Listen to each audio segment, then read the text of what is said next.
All right, Ron, excited to talk to you about your franchise story and your backdrop. Let's start there. Tell me what is your personal franchise story? How do you even fall into franchising?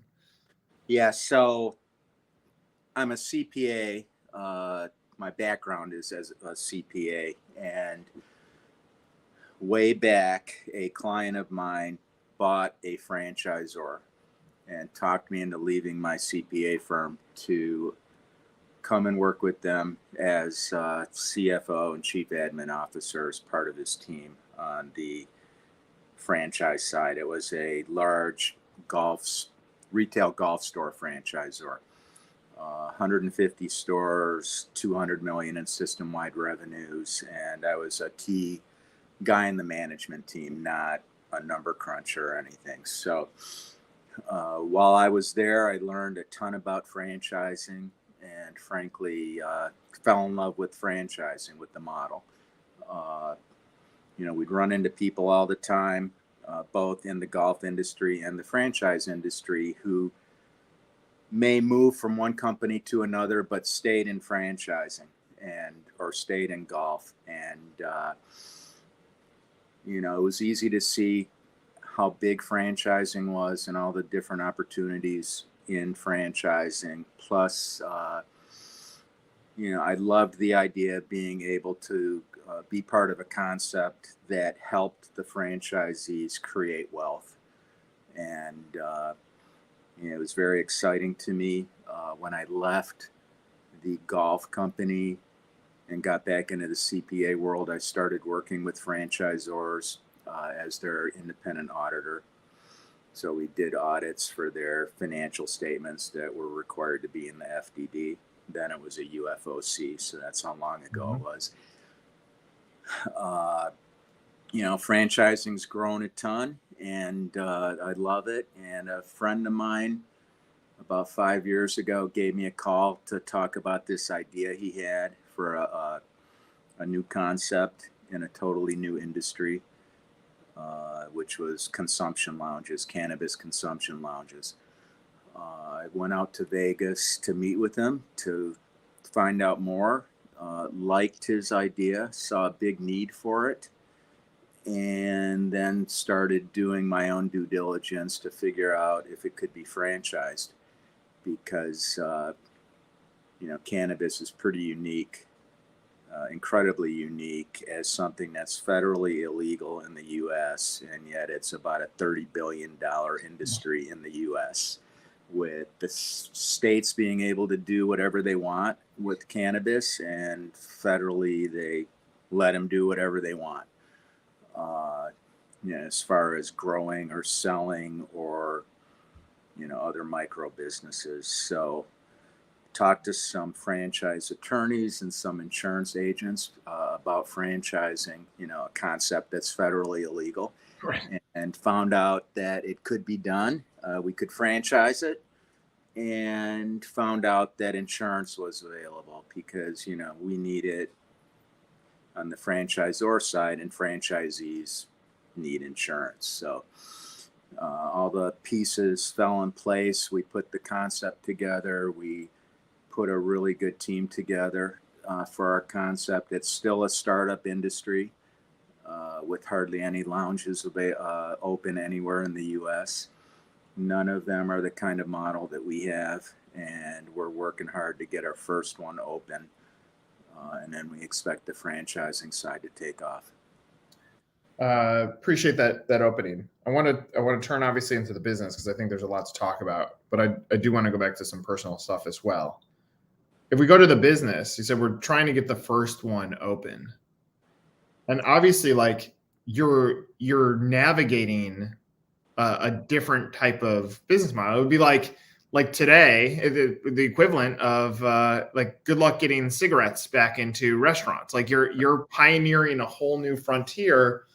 But I mean, you can look at adjacent businesses, one, alcohol, or two, a hookah lounge. Like, there's been other things that had to figure this thing out. If you had to say, like, What is this hurdle to get unit one? Are you looking for a franchise partner, or is it because of the legalities or the issues with the towns that you're looking in? Yeah, great question. So our challenge has been, when we started our company, our franchise company, we were really focused on getting the first one open in Vegas. My main partner, Mark Cohn, lives in Vegas. We're headquartered in Vegas. Nevada is a pretty big cannabis state, but the state itself ran into some issues after they approved consumption lounges with some lawsuits that were filed against them for discrimination, plus some money had disappeared, and the governor ended up putting a moratorium on lounges for a couple of years. Then COVID hit. So, with all the indoor restaurants and dining facilities being shut down for a while, and nobody being sure of when they'd be opening again, and if once they opened, if people would be willing to go back to places that were inside. So it gave us a lot of time to put our model together, and get our FDD done and all that. But we didn't have enough money of our own to get the first lounge open. So our challenge has been finding some remaining capital that we need to get this first lounge open on our own, because we're trying to do it without having any debt. All the while, we got ready to franchise in case we found a person that had the vision to realize where cannabis was going and that lounges were needed. So we saw a big issue that we wanted to solve, which was where can I smoke? Many states where cannabis is legal have dispensaries everywhere, and you could smoke in your house. And that was it under the rules. So what happened? Everybody smokes outside. They smoke in parks. They smoke in front of their hotel. They smoke in front of their office. They do whatever they can to smoke. So states have started realizing that that's a problem, that they don't want everybody smoking outside, and that there's a need for consumption lounges. Like you said, what we haven't done is reinvent the wheel. We didn't have to. We're very similar to bars, hookah lounges, restaurants. One of the things we did with our team is we have a lot of franchising experience between myself and then our food and beverage partner, Crave Hot Dogs and Barbecue. They've been involved with many franchise concepts, and then they started their own concept 3 or 4 years ago. They've got about 30 restaurants open. They've trained franchisees. We have a lot of buying power already just by being affiliated with them for kitchen equipment, for the food. We have the menu. We've trained franchisees of Crave, or they've trained franchisees. So while we're a startup, we've got everything in place for a franchisee. It's just been difficult finding somebody willing to be the first. While we can make them, a very good deal, everybody wants to have the second one, not the first one. So we've got to get our first one open. That's what we've been working on. They're legal in many states right now, enough states for us to really get a good head start. There are no other real franchisors of consumption lounges out there. We've registered in some of the registration states, so we're good to go in a lot of the big marijuana states and states that allow lounges. So like Michigan, Illinois, New Jersey, California, Colorado, Washington State, New Mexico, Nevada. So we're all ready, and we've got the model and the experience together, and it's a model where we think somebody can create a lot of wealth, much more than other models that may cost the same amount to get in.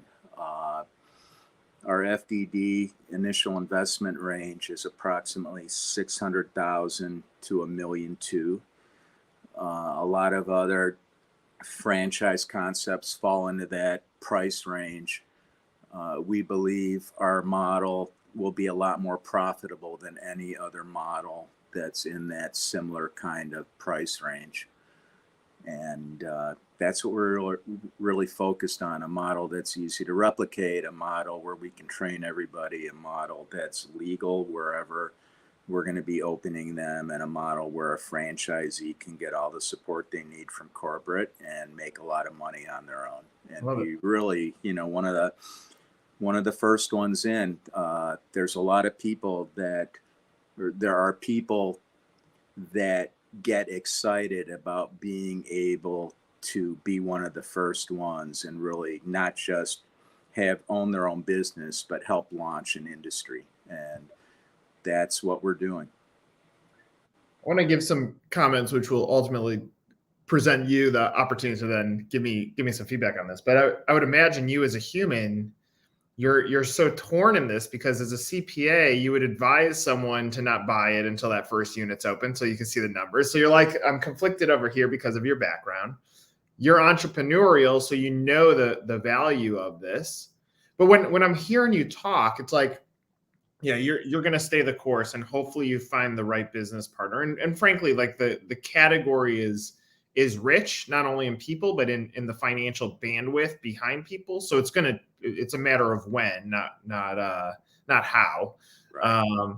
But like ultimately, in my opinion, when you're talking, I think your intel is almost franchisable, because if we go backwards to before restaurants, the day that restaurants let smoking in, or even today in the cigar clubs, I was at one in New Jersey last week that has cigar club in the front and a restaurant in the back. It's member only. And so like you're on the periphery of being able to do this, but you have years now of intel. It's almost like, do you franchise that? And you start going to some of these bars that are absolutely going to transition no matter what. When this becomes legal, it's going to be when we talk about restaurant franchising on what percentage of sales is alcohol, the same is going to be true for cannabis. Like, it's going to happen. Like, do you franchise your intel instead? No, you know what? We think we put an awesome model together with all the different pieces of the puzzle to franchise. And right now on the cannabis side, we're bring your own cannabis. So the growing of cannabis, the dispensing of cannabis, that's not something that we're going to be doing with our model until it's federally legal. Right. Variety of reasons for that.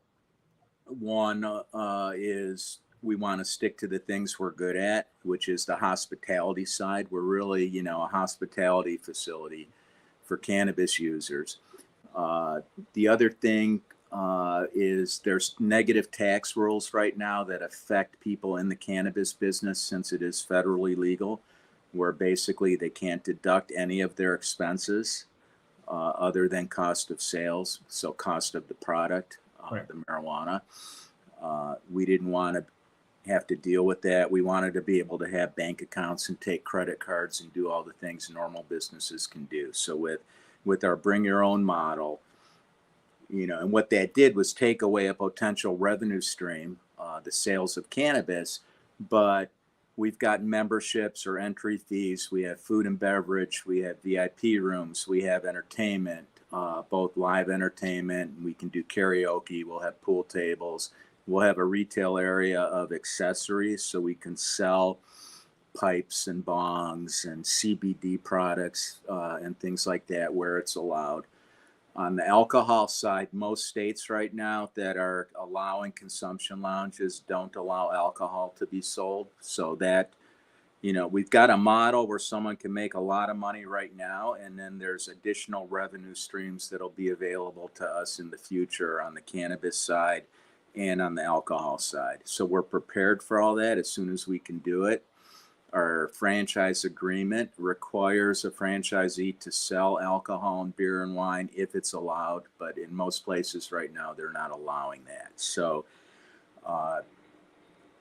none of those revenue streams are built into the projections we put together for ourselves. Since we don't have any units open, we don't have any financial numbers, in the FDD. So there's not, the item 19's blank because we don't have anything to go on. Nobody has anything to go on. The lounges right now that are open in the U.S. are primarily little smoking rooms inside of a dispensary.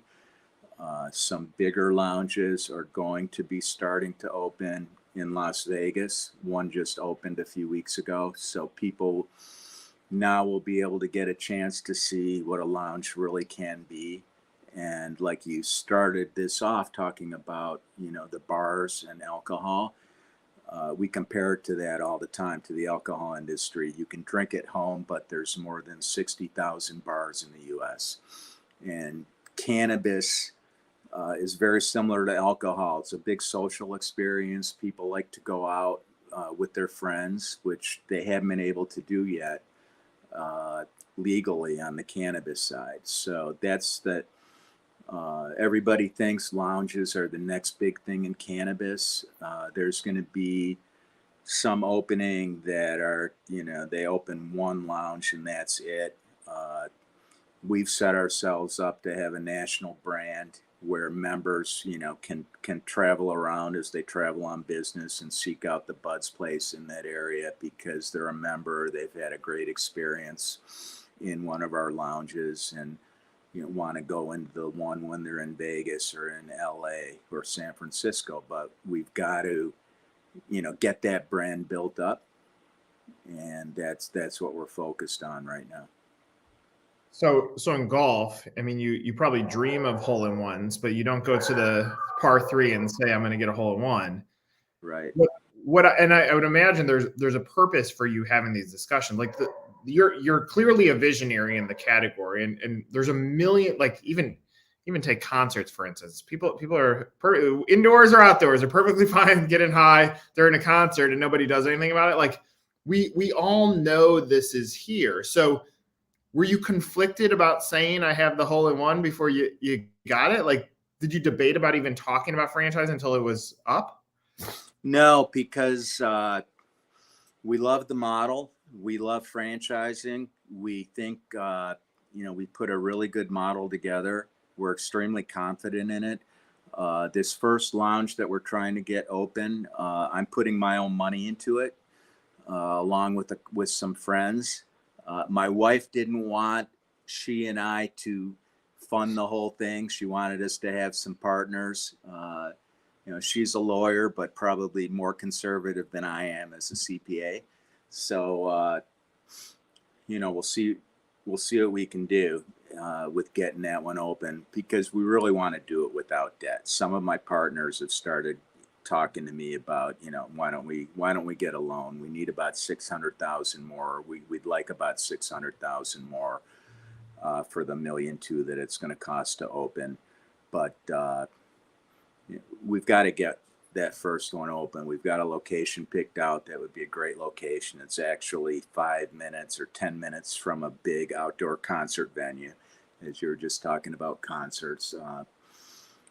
Pine Knob in Clarkston, Michigan. And in fact, they had a Snoop Dogg concert last week, and all the online pictures from the concert show people smoking because he's a big cannabis advocate. And, you see smoke everywhere at the concert, law enforcement ignoring it. Cannabis is legal in Michigan.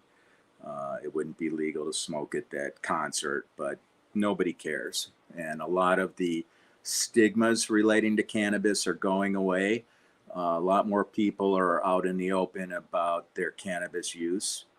And at some point it'll be federally legal, and then it'll be open in many more states.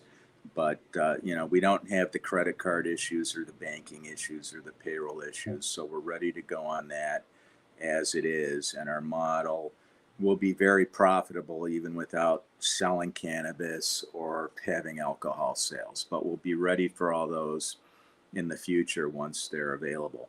One of the things with restaurants and bars converting into a lounge is the biggest cost for one of our lounges is the ventilation system. So most likely a restaurant that wants to convert into a consumption lounge is going to have a big investment to make in the ventilation system. So for us, while they can join us and convert the restaurant, it's also a barrier to entry as we look at it, because the restaurants, may not want to add the ventilation system. If they have a bar, if it's a restaurant and bar, the way the rules are right now, they may not want to get rid of their liquor license or stop selling alcohol to have cannabis able to be consumed. So for us, it's all good because we've built all those costs into our model and are confident it's going to be extremely profitable. No matter, even spending $1 million to get it open, that won't be a big deal. I've got a friend that opened a pet care services business, and it cost him over $1 million to get it open. He's finally hitting profitable numbers this year, which is his third year in business. And in a good year, he might make 150 to 200,000. But he invested $1 million to get his store open. And for us, if you put $1 million into getting the Bud's place open, you're going to make a lot more money than what most other franchisees can make in systems that cost a similar amount to get open. So a disclaimer is I'm not your consultant, but correct. Two things that I just thought of while you were speaking, and I think there's value in sharing this. Obviously the hope is you get this first deal done, you have the right partner, you're putting a little bit of capital in, which is going to help capitalize the franchisor side anyway, because you'll be able to pull capital off of your investment, even if it's a joint venture with a franchisee. But even take the concert venues. I mean, if I hit a snag, if I'm looking at this and saying we're still hitting snags, I almost build the mobile unit first, like go do what the food trucks did, because you can still build such a wide experience around the mobile unit, and maybe that opens it up. And then on the ventilation, obviously cigar bars have already done it, but I think of like old spaces that were Korean barbecue, you might be able to find some shortcuts on the ventilation systems too. And frankly, a target franchisee that if you have high ventilation because of the products that you already have in your unit, or hibachi, then maybe there's some offsetting that you can do. And from a conversion standpoint, the investment makes sense, especially if you're struggling in a category that is uber competitive. And we all know this, that the margins in food are already so tight already that on some of the conversion opportunities, right. So I think mobile as... Yeah, it's just the mobile. I mean, we've thought about it, but first, it's very difficult to make money on a little bus that's being driven around with people smoking. The other thing is the rules for that, the rules and regulations regarding to smoking inside of a moving vehicle are much more difficult and stringent than the lounge rules are. In some states, like in Nevada, the HVAC, the ventilation rules, the ventilation requirements are right in the rules in Nevada. We also think, while we've had that kind of ventilation system in our model right from the beginning, with COVID, it became even more important. So it's not just clean air because we want to have clean air in there. It's you need clean air. Yeah. You need to be able to, if you're going to have employees that are working there from 4 to 8 hours a day in an environment where people are smoking cannabis and where THC's in the air. So you want to remove it, both for the employees and the customers. And that's extremely important, to where the ventilation systems restaurants have would be inadequate to do that. We priced out our initial ventilation systems from companies that have done the high-end cigar bar ventilations. And, it replaces the air in the building every 15 minutes. The rules in Nevada for lounges initially were the air in the building had to be replaced every 2 minutes. So 30 times an hour. They just relaxed it to 20 times an hour. So every 3 minutes. in the smoking areas. But it's hard to get around it. We don't want to get around it. We want to have clean air. Down the road, there may be the ability to have mobile units that are at events to promote the company. If a franchisee wanted to do that, or we may need buses and things like that at some of our venues, because it could be the green room for the entertainers. So if we're near a concert venue, or if we're doing comedy shows, you need a green room for entertainment. And we've got all that built into the model, and the cost is what it is. There will be some that come in, at less, just like in the bar business. There's 60,000 bars in the U.S., and they're all different shapes and sizes, from little dive bars to Dave and Buster's bars. Right. That's where cannabis and lounges will be also, all different kinds. We're very comfortable with what we've got right now, but it doesn't mean that down the road we won't have different models that we add. Yeah, I love it. I mean, and to be clear on the mobile, I was in Chicago last week. I'm running on the beach. I think I got secondhand high while I was running because of how much weed is being smoked on the beach. But they'll still have like temporary seasonal food trucks that basically park, banners come out, and it turns into a lounge.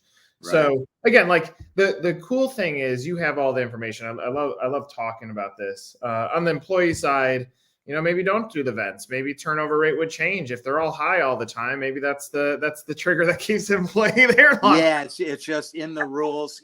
I think you've heard me say the word rules 5 or 6 times. So one of the things with cannabis and with consumption lounges is, as the states develop their rules, there's little differences everywhere in what you can do and what you can't do. And we're very focused on following the rules, because lounges, as they start getting open throughout the U.S., they're going to be looked at very closely. There hasn't been a lot of part of what's been holding cannabis back is because it's federally illegal. There haven't been many studies funded. And a lot of things, insurance, law enforcement, they run on data, and there just isn't a lot of data right now on how cannabis affects somebody, and that, people have different tolerances, and they're normally less aggressive on cannabis than they are when they've been drinking. So all that info will come out. It's just coming out. So it's, while it's extremely exciting to be one of the first ones in and a pioneer in a new industry, it's challenging too. And we're very excited about it. It's hard, it's tough to wait it out. We keep grinding along, knowing that, when we're able to get that first one open, whether it's on our own or whether it's a franchisee, that things are going to take off, and that we've got a good model. We're in the right position. We've just got to get one open, but it's still basically where nobody has any open. Well, look, I look forward to seeing where this journey goes. I do appreciate you sharing your story with us. And it'll be interesting to watch this back beyond this, because, laws change, and I think there's still a lot of uncharted territory. But Ron, you're clearly an expert in the category. And if someone's thinking about this, clearly you turn into a resource. So thanks for sharing your story with us. We really appreciate it and look forward to seeing where your journey goes. Thanks, Nick. So I can be reached. We've got a website, which you were scrolling through earlier, buds-place.com. I can be reached at ronS@buds-place.com. No apostrophe in buds, BUDS. My cell's 248-302-3344. We have single unit and multi-unit franchise agreements ready to go in many states. And then we've also got an option agreement available if it's not legal in a state yet, but somebody is confident that it will be legal in their state soon, where they can lock a territory up. We think it's going to be really big, not just for us, but the whole industry. And we look forward to appearing with you in the future to talk about how it's going and how the that are open are doing and all that good stuff. I love it. Keep being a pioneer. Look forward to hearing where the story goes. Thanks, Nick. Thanks, Rob.